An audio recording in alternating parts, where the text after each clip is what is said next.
नमस्कार, मैं हूं संदीप चौधरी। राम मंदिर निर्माण का मुद्दा एक बार फिर से सुर्खियों में आ गया है, जब गुरुवार की शाम यानी कल शाम मुस्लिम कार सेवक मंच के सदस्य एक ट्रक ईंट के साथ अयोध्या पहुंच गए। करीब 50 की तादाद में मुस्लिम कार सेवक मंच के कार्यकर्ता जय श्री राम और मंदिर वहीं बनाए का नारा लगाते रहे। उनके अध्यक्ष आजम खान ने तो यहां तक कह दिया कि राम मंदिर बनेगा तभी देश का निर्माण होगा। हालांकि पुलिस ने विवादित परिसर के पास जाने से उन्हें रोक दिया।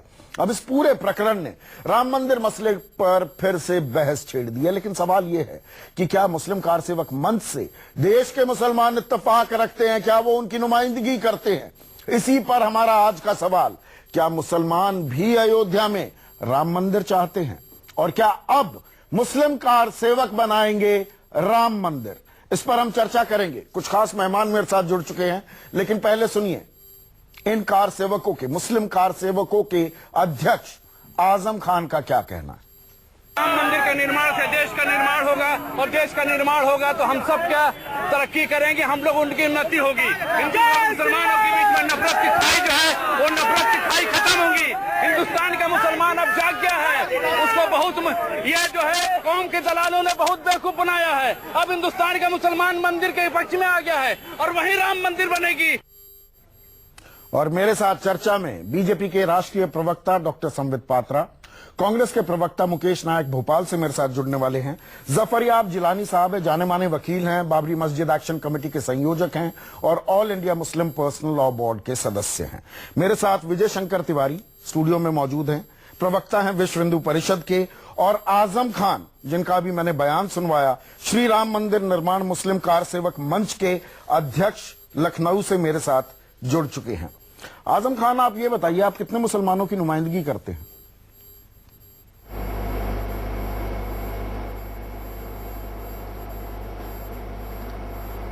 हाँ, अगर आपको हमारी आवाज मिल रही हो तो मैं बताना चाहता हूं कि हिंदुस्तान का ज्यादातर मुसलमान जो कि पढ़ा लिखा है, जिसको रोजगार की ज्यादा चिंता है, उसको बाबरी मस्जिद की चिंता नहीं है। वो चाहता है कि हमको रोजगार मिले, वो चाहता है कि देश की तरक्की में हमारा हिस्सा हो। पर आप तो राम मंदिर का निर्माण करने निकले हैं आजम खान। वो आप कह रहे हैं देश का निर्माण तभी होगा जब राम मंदिर का निर्माण होगा।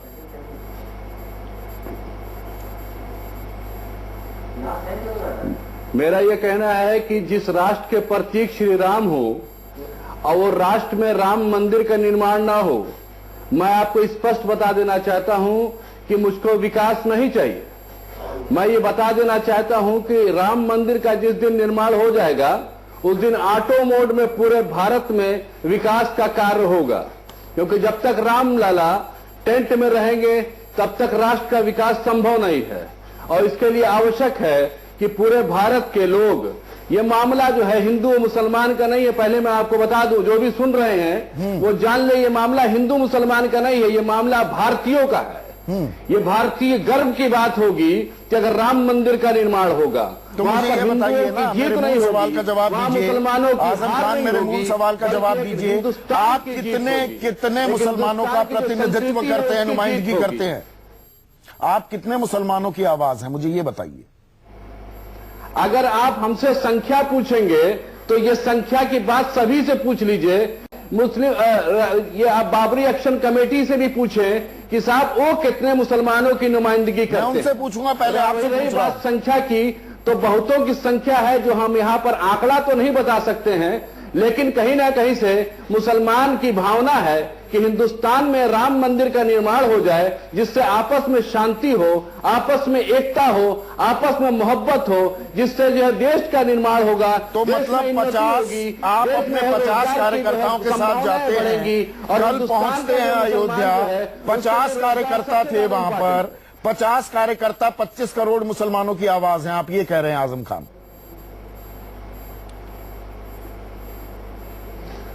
वहां बात जो है 50 कार्यकर्ताओं की नहीं है, वो संख्या बल पे आप ध्यान मत दें।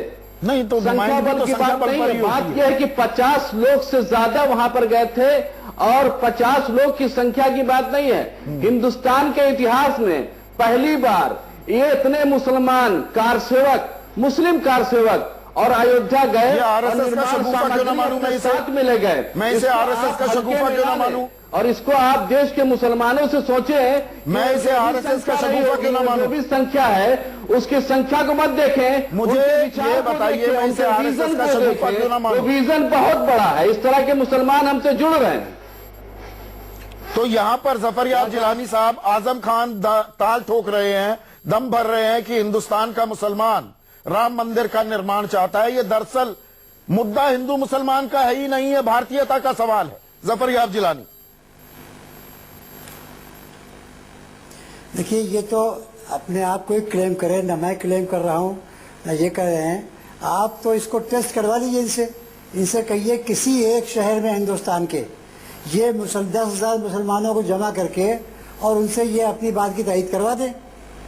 हम भी इनकी बात को अहमियत देने लगे। तो ये तो पलट कर मैं आपसे भी पूछूं जफरयाब जिलानी साहब कि all India Muslim personal law board 1973 में बना, गैर सरकारी संस्थान है, एक निजी इनिशिएटिव है। आपके कितने लोग हैं? 250 लोग हैं कुल मिलाकर, 250 लोग हैं। आप 250 लोग 25 करोड़ मुसलमानों की आवाज बने बैठे हैं। रोकिए, हमको आप इजाजत दीजिए, मैं आपके सही कहूंगा। हाँ, आप इनको रोकिए। नहीं वो रुके हुए हैं। सवाल मेरा है, सवाल मेरा है जफरयाब साहब। हाँ तो आप पूछिए ना। मैं तो कह रहा हूँ कि आप किसी एक शहर को आप तय कर लीजिए। आप तय कर दीजिए फला शहर में मुसलमानों को 10,000 के कहीं पर जमा कर लीजिए और उनसे पूछ लीजिए, इनकी बात की तायीद कर दे, तो बात की अहमियत है। नहीं, मेरा सवाल आपसे यह है जफरयाब जिलानी, मेरा सवाल सर आपसे यह है कि 1973 में बना all India Muslim personal law board, कितने हैं आपके ऑफिस बेयरर्स? 250 लोग 25 करोड़ मुसलमानों की नुमाइंदगी का दम भरते हैं। ऐसा आपने कौन सा, आप हर चीज पर अड़ जाते हैं। आप इस बात समझ लीजिए। हाँ, आप एक बात समझ लीजिए, आप जरा पहले सलीके से बात कीजिए। मैं सलीके से बात कर रहा हूँ। हमने कभी आपसे ये नहीं कहा, ये सलीका नहीं, ये आगे जाने वाली लैंग्वेज शाइस्ता लैंग्वेज नहीं है, लखनऊ की जबान नहीं है। आपको मैंने पहले भी एक बार कह चुका हूँ, आप हमसे बात कीजिए, तमीज से बात कीजिएगा। मैं तमीज से बात कर रहा हूँ। हमको सलीका नहीं सिखाइए आप। पर्सनल लॉ बोर्ड के आज पर्सनल लॉ बोर्ड का इशू नहीं है। आपने मुझे बुलाया है बाबरी मस्जिद में बात करने के लिए। मैं बाबरी मस्जिद एक्शन कमेटी के कम्युनल केसेस से बात कर रहा हूँ और मैंने ये बात पर्सनल लॉ का मसला ही नहीं बोर्ड का है आज। तो आप मुझसे बात कीजिए एक्शन कमेटी के नुमाइंदे केसेस से, और आप ये पूछिए मुझसे कि हाँ किस शहर में हिंदुस्तान के आप इस मसले पर टेस्ट करना चाहते हैं, मैं तैयार हूँ आपके सामने। कितने मुसलमानों की नुमाइंदगी करते हैं? सवाल तो मेरा यही है ना, मुझे जरूरत है आपको देने की। आप मैं तो कह रहा हूँ जिस शहर में आप चाहिए, अक्सरियत मुसलमानों की इस लड़ाई की है 90% से ऊपर। कौन सा सर्वे कराया? वहाँ मस्जिद है, मस्जिद रहेगी, वहाँ मंदिर नहीं। अरे आप कराओ ना, आप तो आप क्यों आप दम कर रहे हैं? मैं आपसे पूछ रहा हूं। हम कर रहे हैं, आप जिस शहर में जा करा लो। हम तो इस कॉन्फिडेंस से कह रहे हैं कि हम पूरे हिंदुस्तान के मुसलमानों के इस बात से वाकिफ हैं। सर्वे हमें कराने की जरूरत नहीं है। आपको चैलेंज करना हो तो आप हमसे किसी एक जिले में करवा लो ना।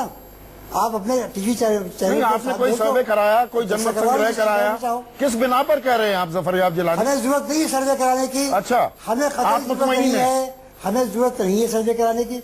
हमें ये बात मालूम है और हम कॉन्फिडेंस से चैलेंज कर रहे हैं आपको भी और आजम खान को भी कि जिस शहर में चाहो हिंदुस्तान के, आप वहाँ उसको सर्वे करा लो जिस तरीके से चाहिए, और उसके बाद 90% मुसलमान अगर इसके हामी मिले आपको कि नहीं वहाँ बाबरी मस्जिद की जहाँ पर मंदिर नहीं बनना चाहिए, तो उसके बाद आप उनसे सम्मित पात्रा जो बात जफरयाब जिलानी कह रहे हैं, ये नुमाइंदगी की जो बात है, दोनों तरफ से मुझे पूरे जवाब नहीं मिले। मेरा मूल सवाल आपसे ये होगा, ये बीजेपी आरएसएस का शगुफा है क्या? आप कंफ्यूजन फैला रहे हैं ये चंद 20, 30, 40, 50 मुसलमानों का चेहरा दिखाकर कि नहीं मुसलमान भी राम मंदिर का निर्माण चाह रहा है, ये शगुफा है क्या सम्मित पात्रा? नहीं संदीप जी, मैं तो ये कहना चाहता हूं, अगर ये चंद है, मुट्ठी भर मुसलमान हैं और बाकी मुसलमान नहीं चाहते हैं, ये एक ऐसे ही बाय द साइड कार्यक्रम है, तो आप जैसा एक महत्वपूर्ण चैनल इसको इतना महत्व क्यों दे रहा है और डिबेट क्यों कर रहा है? आप जैसा एक महत्वपूर्ण चैनल इस पे डिबेट भी कर रहा है, आधे घंटे का समय भी दे रहा है, इतने बड़े बड़े लोगों को आपने पैनल में बुलाया है, उस पर चर्चा कर रहा है, इसका अर्थ है कि आप भी मानते हैं कि भारत में एक बहुत बड़ी तादाद ऐसी है जो वही चाहते हैं जो आजम खान चाहते हैं। और देखिए, आजम खान जिन्हें वो किसी भी संस्था से आ सकते हैं वो अलग विषय है। नहीं, वो आरएसएस से आते हैं। बड़ी बात कही, ये बात बतानी होगी। वो आरएसएस, हाँ तो अच्छी बात है, आरएसएस से आते तो क्या बुरा हो गया। तो ये तो बहुत बड़ी बात हो गई कि जो मुसलमान कहते थे कि आरएसएस केवल हिंदुओं की संस्था है, तो आज उनको वो नजर दिखावे मात्र के लिए एक मंच चलाया जा रहा है, एक मुस्लिम मंच दिखावा मात्र के लिए चलाया जा रहा है। नहीं, ऐसा कुछ कोई मंच वैसे आरएसएस का नहीं है। मैं आपको क्लैरिफाई कर दूं, 403 सीटों पर एक मुसलमान नहीं मिलता है उत्तर प्रदेश में टिकट देने के लिए। ठीक है, कोई बात नहीं, एक दिखावे के लिए आप मंच चला रहे हैं। विषय है, हम उस पर देखिए उस पे जो विषय था, उत्तर प्रदेश में हमने कितनी सीट दी कितनी नहीं दी, हमने कहा हमने जीतने के लिए दिया और हमने 325 सीट लाके आपको दिखाया है।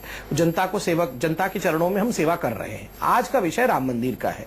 मैं इतना कह रहा हूं कि आजम खान साहब ने उन्होंने कहा कि राम का जो विषय है वो ना हिंदुओं का है ना मुसलमान का है, वो भारतीयों का है। ये मुझे बहुत भाया, चाहे वो किसी संस्था के हैं, चाहे वो कुछ भी चाह सकते हैं, ये मटेरियल है। कल से हो सकता है वो डिबेट में ना आए, ये अलग विषय है, मगर यह हकीकत है कि राम का विषय भारतीयों का विषय है। और अगर जैसे जफरयाब जिलानी साहब कह रहे हैं और चैलेंज देके कह रहे हैं, मैं जिलानी साहब बड़ा सम्मान करता हूं, उम्र दराज भी है और एक्सपीरियंस्ड भी है, मगर उन्होंने चैलेंज देके कहा कि हिंदुस्तान का 90% मुसलमान राम का मंदिर नहीं चाहता है।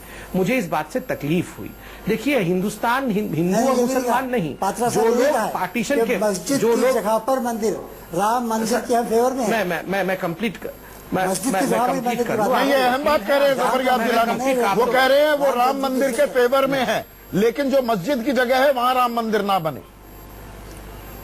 तो मस्जिद की जगह कहाँ है? जब 3 जजेस ने इलाहाबाद हाईकोर्ट में, सुन लीजिए, 3 जजेस ने इलाहाबाद हाईकोर्ट में 2003 की खुदाई के बाद, खुदाई भी रीजनल डायरेक्टर के मोहम्मद ने की थी, ये साबित हो गया है कि वहां भव्य मंदिर था। तो कौन बोलता है कि वहां राम, हम ये प्रूफ लेके घूमते रहे क्या राम जी का जन्म कहाँ हुआ था? आप हमारे आस्थाओं पर इतना भी भरोसा नहीं करते हैं तो ये देश पे कैसे भरोसा करेंगे? नहीं, देश पर भरोसा जहां तक करने की बात है आस्था पे और न्याय पर, देखिए, अगर मैं न्यायपालिका की बात करूं, परसों जो अहम फैसला आया है सुप्रीम कोर्ट का, उसमें बाबरी ढांचा गिराए जाने को साजिश करार दिया गया है। साजिश के तहत ही आरोप तय किए जाएंगे।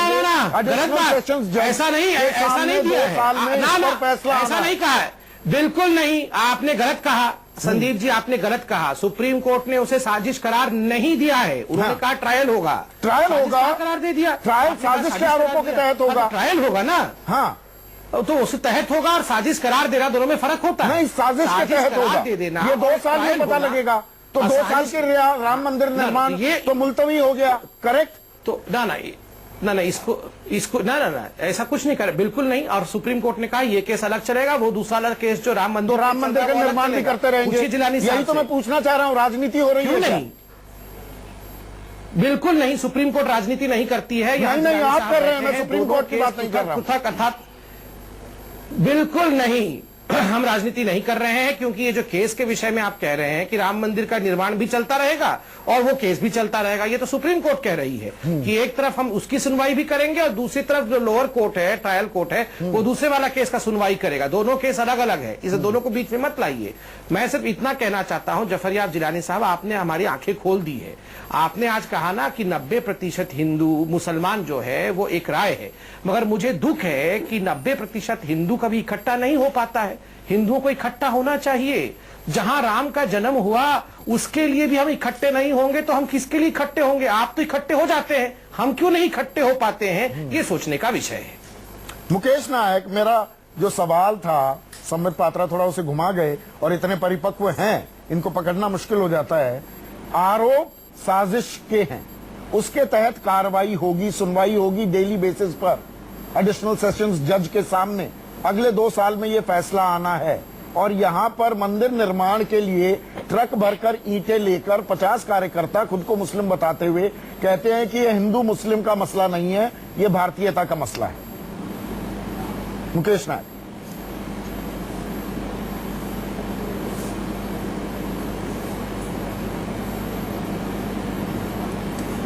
देखिए, दो बातें हैं इसमें। पहली बात तो मैं बिल्कुल ये स्पष्ट कर दूं कि राम मंदिर का मुद्दा ये देश का मुद्दा है, ये हिंदू और मुस्लिम का मुद्दा नहीं है, जैसा हमारे भाई आजम खान जी ने कहा। ये स्वाभाविक है, जिलानी साहब जो कह रहे हैं उनका वक्तव्य बहुत स्वाभाविक है, क्योंकि वो उस केस में वो वकील हैं। लेकिन मैं बहुत विनम्रता पूर्वक वकील साहब आपको बता दूं कि मैं एक बहुत कट्टर कांग्रेसी परिवार से हूं, और ये भी बता दूं कि मैं आध्यात्मिक व्यक्ति हूं, और मेरे इतने मुस्लिम परिवारों से संबंध है जितने किसी देश में कम कांग्रेस के नेताओं के होंगे। और मैं आम मुस्लिम परिवारों की भावना आपको बता दूं कि लोग ये चाहते हैं कि ये समस्या का हल एक ही है कि वहां राम मंदिर बन जाए। तो क्या आप बतौर कांग्रेस प्रवक्ता, जो अकारण दो भागों में बटे बतौर कांग्रेस प्रवक्ता क्या आप कह रहे हैं कांग्रेस पार्टी राम मंदिर का निर्माण चाहती है? बतौर कांग्रेस प्रवक्ता आज ऑन एयर कह दीजिए कि कांग्रेस पार्टी की ये लाइन है कि राम मंदिर बनना चाहिए, क्या आप ये कहने को तैयार हैं?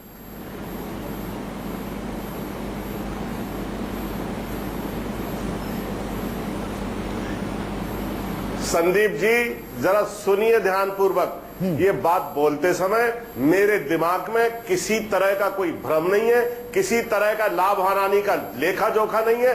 कांग्रेस प्रवक्ता होने के नाते मैं ये कह रहा हूं कि अयोध्या में राम मंदिर का निर्माण होना चाहिए। ये शीर्ष नेतृत्व की हामी है। राजीव गांधी जी ने ताला शीर्ष खोला था। नेतृत्व का फैसला है, ये बीजेपी के नेताओं को ये आना सोनिया चाहिए गांधी का कि फैसला है, ये लालकृष्ण राहुल गांधी आडवाणी का ने फैसला है, ये सोनिया गांधी राहुल गांधी का फैसला है। बाद में ये तो नहीं मुकेश नायक आप कहें कि ये मेरी निजी राय भावना है, ये मेरी निजी राय थी, ये तो नहीं कहेंगे। पूरे देश के एक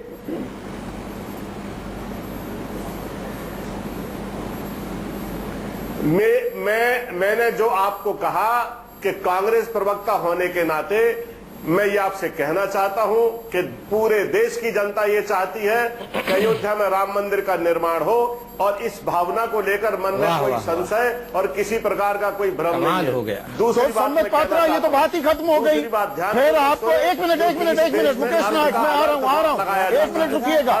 सम्बित पात्रा, फिर तो मसला ही सुलझ गया। फिर तो आप संसद में प्रस्ताव लेकर आइए, कांग्रेस आपका समर्थन करेगी। उनके आधिकारिक प्रवक्ता कह रहे हैं कांग्रेस पार्टी राम मंदिर के निर्माण के पक्ष में है, तो बात को क्यों डिले कर रही है? ये अभी लेके आएंगे ये तो सुनिए सुन लीजिए प्रभु, सुन लीजिए। ये प्रस्ताव कभी नहीं अरे प्रभु मेरे से सवाल है प्रभु, सुन लीजिए प्रभु, उसके बाद जवाब दीजिएगा। मेरे से सवाल है प्रभु, ऐसा है ये नए हिंदू बने हैं उत्तर प्रदेश के चुनावी हार के पश्चात,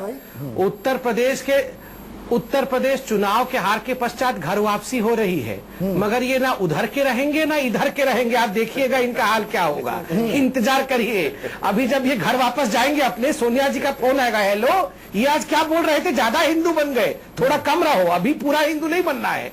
जब पूरा कांग्रेस समाप्त हो जाएगा तब हिंदू बनना है। जफर याब जिलानी साहब, कांग्रेस पार्टी भी कह रही है राम मंदिर के निर्माण के पक्ष में है वो, आपकी टिप्पणी? एक मिनट मुकेश नायक, आ रहा हूं मैं। ये देश किसी कांग्रेस पार्टी से नहीं चल रहा है, ये देश संविधान से चल रहा है, और संविधान ने हमको बराबर का अधिकार दिया है, और संविधान के अधिकार के तहत ही हाई कोर्ट में मुकदमा चला और अब सुप्रीम कोर्ट। जफर याब जिलानी साहब, देखिए तीन तरीके हैं इस समस्या को हल करने के, तीन तरीके हैं जो आप भी मानते हैं। या तो आपसी बातचीत से सुलझेगा, या संसद के जरिए, या न्यायपालिका के जरिए। अगर आप भी सुनना चाहते हैं तो आप बंद कर दीजिए, हम आपके पाबंद नहीं है। हमारा जवाब सुनिए, ये देश के संविधान न किसी की आस्था से चल रहा है और न किसी के पार्टी के वित्त से चल रहा है। संविधान के अनुसार हमारा बराबर का अधिकार है, आर्टिकल 25, 26 में। लिहाजा मस्जिद साबित हो चुकी है कि वो मस्जिद ही थी, सुप्रीम कोर्ट में तय होना है।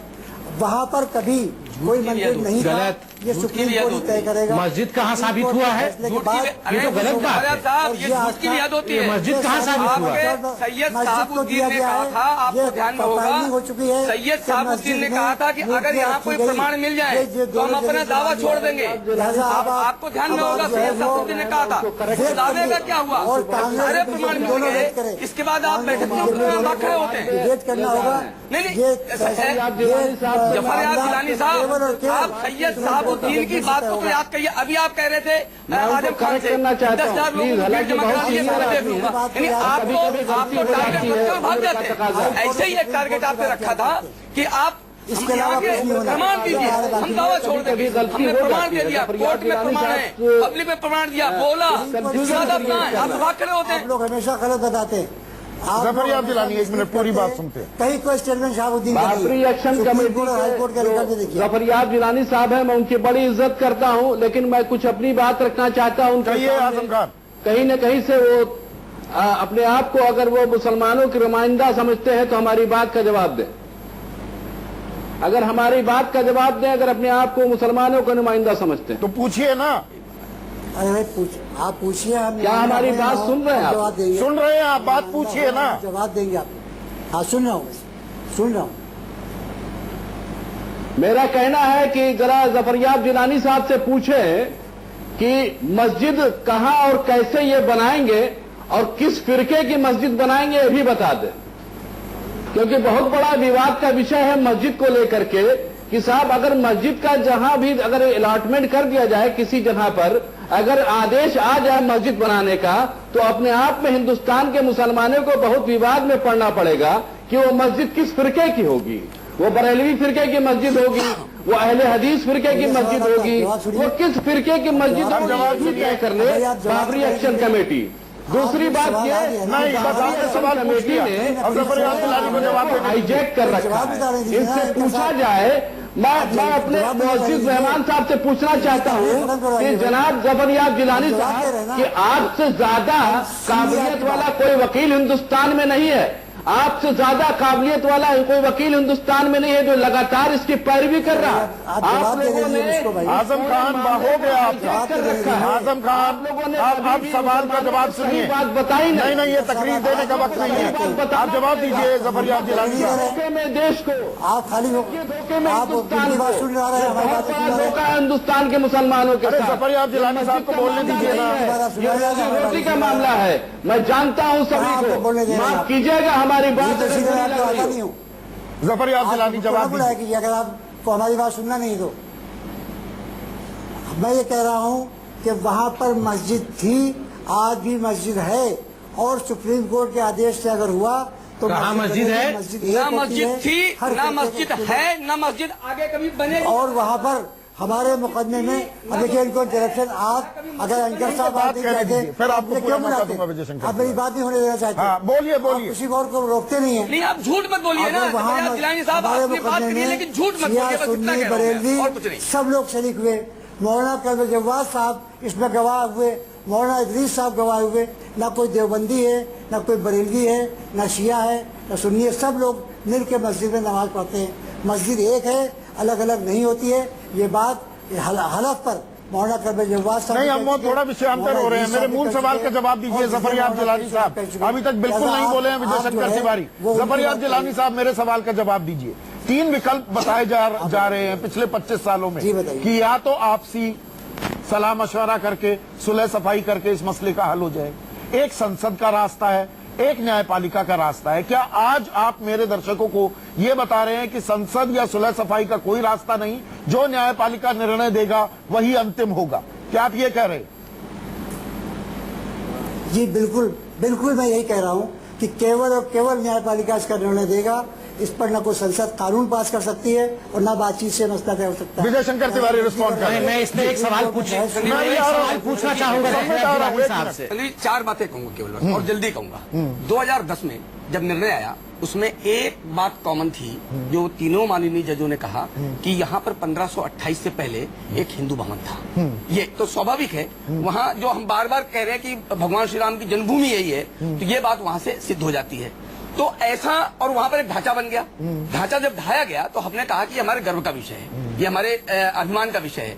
तो आप एक बताइए, जब इस देश में रानी विक्टोरिया की बुत हटाया जाता है, लॉर्ड कर्जन का बुत हटाया जाता है, क्या जब ये हटाया जाता है, ये स्वाभिमान का विषय होता है। और 1528 से पहले जो तय यहाँ पर हिंदू भवन था, भगवान राम साजिश के तहत गिराया गया या नहीं ढांचा? तो एक मिनट, वो साजिश थी, वो साजिश थी जब भगवान राम का वो भवन गिराया गया था। वो 6 दिसंबर 1999 को क्या हुआ? एक मैं आता हूँ, लेकिन उसमें एक साजिश जब 18 जब 18 हमारे कार सेवक मारे गए और सैकड़ों कार सेवक गोमती में दबा करके मार दिए गए, उस साजिश की जांच कौन करेगा? ढांचा गिराना साजिश था या नहीं था? बिल्कुल नहीं, कोई साजिश नहीं थी। देखो, कार सेवकों ने हमारा अधिकार, हमारे मंदिर को, उमा भारती कहती है जो किया हमने खुल्लम खुल्ला किया।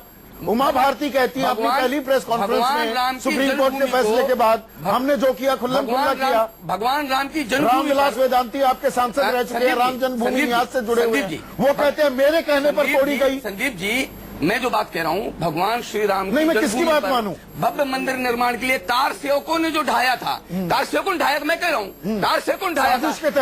एक ऐसा कलंक, एक ऐसा कलंक जो 1528 में हमारे सर पर मढ़ दिया गया था, कार सेवकों ने उसको उठाया था और इस पर हमें गर्व है, बिल्कुल गर्व है, अभिमान है। ढाया था, इस पर गर्व है, अभिमान है हमें इस बात। साजिश के तहत गिराया गया। साजिश कौन कह रहा है? साजिश है। अब आप देखो, आप ये सब झूठ है, आप अपना क्या कहते हैं ये बताइए। ये साजिश नहीं जो हमने आपको बताया था, 18 जो कार सेवक मार के, उमा भारती कहती है खुल्लम खुल्ला गिराया, सैकड़ों कार सेवक गोमती में डुबो दिए गए, वो साजिश नहीं है। कश्मीर दहाया गया। संदीप जी, कश्मीर से लाखों लाख कश्मीरियों को, हिंदू कश्मीरियों को निकाल दिया गया। सीबीआई को हम कहते हैं कि वहां भी जाकर जरा एक बार ये साजिश देख लें, जरा मुलायम सिंह जी को भी सामने ले आवे उस साजिश में। ये जब साजिश की बात कर रहे हैं, जब ये कहते हो हमने जो किया खुल्लम खुल्ला किया, रामविलास वेदांती कहते हैं कि हाँ भाई मेरे कहने पर तोड़ी गई, तो साजिश मानने में क्यों घबराते हो?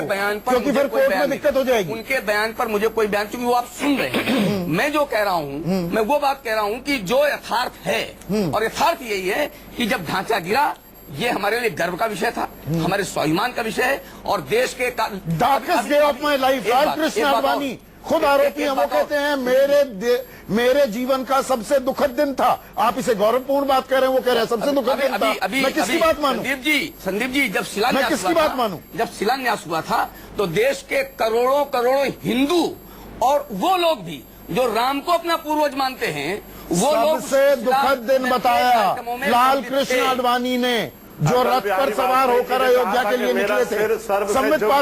संबित पात्रा मैं किसकी बात मानूं? मैं लालकृष्ण आडवाणी की बात मानूं, मैं उमा भारती की बात मानूं, मैं वेदांती की बात मानूं, मैं यहां पर वीएचपी के प्रवक्ता विजय शंकर तिवारी की बात मानूं? किसकी बात मानूं? सभी की बातों को मानिए। उमा भारती जी ने कहा खुल्लम खुल्ला। खुल्लम खुल्ला क्या किया? खुल्लम खुल्ला रथ यात्रा किया। खुल्लम खुल्ला ये कहा कि हम चाहते हैं कि जहां राम जी का जन्म हुआ वहां मंदिर बने, हम चाहते हैं कि एक भव्य मंदिर बने। तो खुल्लम खुल्ला था, इसमें क्या छुपाने की बात है? खुल्लम खुल्ला किया। नहीं, आडवाणी जी ने कहा कि मुझे अच्छा नहीं लगा, तो ठीक है, आप खुद ही मान रहे हैं कि षड्यंत्र नहीं हुआ। अगर उनको अच्छा नहीं लगा, मतलब षड्यंत्र नहीं किया, तो यह भी अच्छी बात है। यही सेटल हो गया। और तीसरी बात है, खुल्लम खुल्ला केवल मंदिर नहीं बनाते हैं आप मंदिर केवल घोषणा पत्र में बनाते हैं, अयोध्या में बनाते हैं। चलिए नहीं, चलिए, आप तो 2013 में बोल रहे थे राम डज नॉट एग्जिस्ट। ये चुनाव के हार के बाद बहुत बड़ा परिवर्तन हुआ है, आपको बधाई है। जिस राम को मानते नहीं थे, आज उनके चरणों में बैठ गए हैं। ऐसा ही होता है, आज जान गए राम का प्रताप क्या है। राम को कहेंगे राम नहीं है, तो राम ऐसा तीर चलाएगा जो आपके साथ हुआ। चुनाव के बाद का परिणाम नहीं है ये। सुनिए, चुनाव के बाद का परिणाम नहीं है ये। हम आपकी तरह गिरगिटार की तरह रंग बदलने वाले हिंदू नहीं है। हम असली हिंदू हैं। इस देश की असली हिंदू है, कौन नकली हिंदू है, ये हम लोग सब जानते हैं साहब। से देखने वाले हिंदू हैं। आपकी तरह समय के साथ हिंदू आतंकवाद बदलने वाले। अरे हिंदू बताना चाहते हैं, हिंदू आतंकवाद मंदिर सुन लीजिए, हमारे पूर्वज श्री राम 30 साल से इसको मैं साबित आपने जितना हिंदू आतंकवाद, हिंदुस्तान में हिंदू आतंकवाद बताने वाला आज हिंदू बन रहा है। ऐसा उदाहरण नहीं है। अरे छोड़िए साहब, मुझे तो हंसी आ रही है कि चुनाव के बाद क्या हो गया है आप लोगों का। हिंदू आतंकवाद बताते थे आप हम लोगों की, अरे हमने नहीं कहा हिंदू आतंकवाद। आज अचानक साथ और अब कुछ भी नहीं कहा। आपके नहीं थे, शिंदे आपके नहीं थे। बताइए, कमाल है। 7 सीट मिलने से क्या क्या हो सकता है प्रभु। देखिए, जितना हिंदुओं को, हे प्रभु, देखिए इन लोगों को जो आपको कह रहे थे आप है नहीं, ये आज आपका गुणगान कर रहे हैं।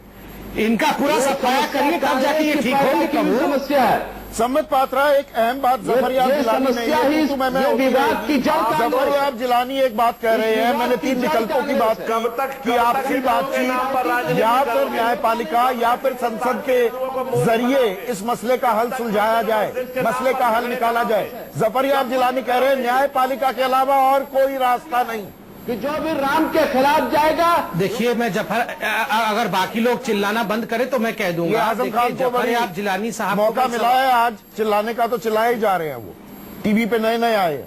नहीं, ऐसा नहीं। हाँ, नहीं ऐसा, मैं इतना कहना चाहता हूँ जफरयाब जिलानी साहब, आप देखिए, आपने कहा कि जो कोर्ट कहेगी आप मानेंगे। कोर्ट ने 2 बातें कही। कोर्ट ने एक उसे विवादित ढांचा कहा, उसे कभी भी मस्जिद नहीं कहा, आप उसे मानते नहीं हैं। कोर्ट ने कहा कि तीनों जजों ने कहा हाई कोर्ट में कि हाँ उसके नीचे मंदिर था।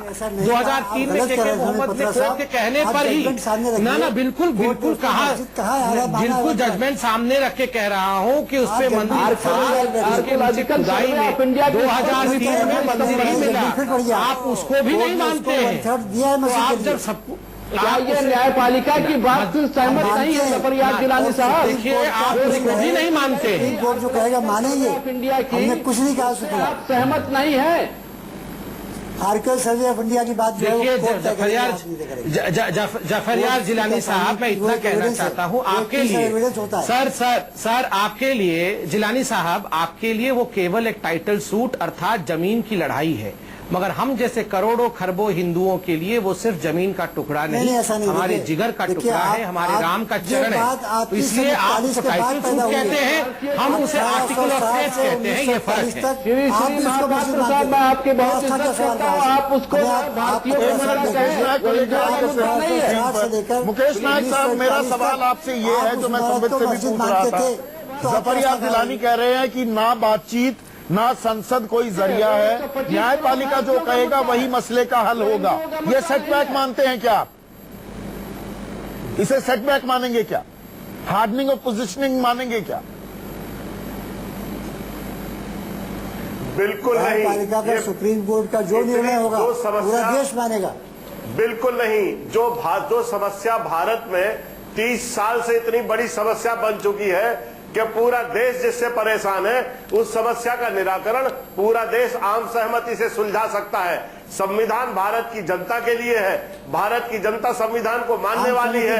हम चाहे, सरकार चाहे तो संविधान को बदल सकती है, संविधान को जनहित में जैसा चाहे वैसा बना सकती है। संविधान भारत की जनता के लिए है। दूसरी बात मैं कहना चाहता हूँ, जफरयाब जिलानी साहब, आप जैसे लोग इस देश में हिंदू और मुसलमानों को बांटते हैं। संबित महापात्रा जैसे लोग इस देश में हिंदू और मुसलमानों को बांटते हैं। ये हमसे कह रहे हैं आप नए हिंदू बने हैं, ये हमसे कह रहे हैं कि भगवान के चरणों में बैठे हैं।